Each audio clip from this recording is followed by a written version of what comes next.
এই ধারাবাহিকতায় আপনাদের সাথে আর জোট করে জামাত ইসলামী নিজেদেরকে কলঙ্কিত করতে চায় না। আর এবার আমরা মনে করি এই নির্বাচনের মধ্য দিয়ে আমাদের সবচেয়ে সচেতন অংশ, যে আইনজীবী অঙ্গনে এক সময় বলা হতো যে আইনজীবী অঙ্গন হচ্ছে দেশের শেষ ঠিকানা, যেখানে মানুষ তার আইনের শাসন এবং বিচারের আশ্বাস পাওয়ার একদম শেষ ধাপ হচ্ছে এটা। সেই শেষ ধাপে যখন কেউ অন্যায় এবং অত্যাচার জুলুমে রাজত্ব কায়েম করে,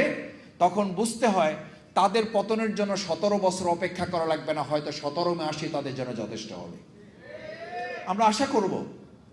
এই সচেতন অংশটাকে প্রশ্নবিদ্ধ না করে বরং দেশ এবং জাতির কল্যাণের জন্য গণতান্ত্রিক যে অগ্রযাত্রা সেটাকে সমুন্নত রাখতে এই নির্বাচনটাকে আপনারা প্রশ্নের ঊর্ধ্বে রেখে যার ভোট সে দেবে, যাকে খুশি তাকে দেবে, এবং আইনের শাসন রক্ষার জন্য একটা যথাযথ পদক্ষেপ কাঠামো বিনির্মাণের জন্য সুপ্রিম কোর্ট বার অ্যাসোসিয়েশন নির্বাচন বাংলাদেশের জগতে একটা উজ্জ্বল নক্ষত্র হিসাবে প্রতিস্থাপিত হবে, সেই প্রত্যাশা আমরা সরকারি দল, নীল প্যানেল যারা আছেন এবং এই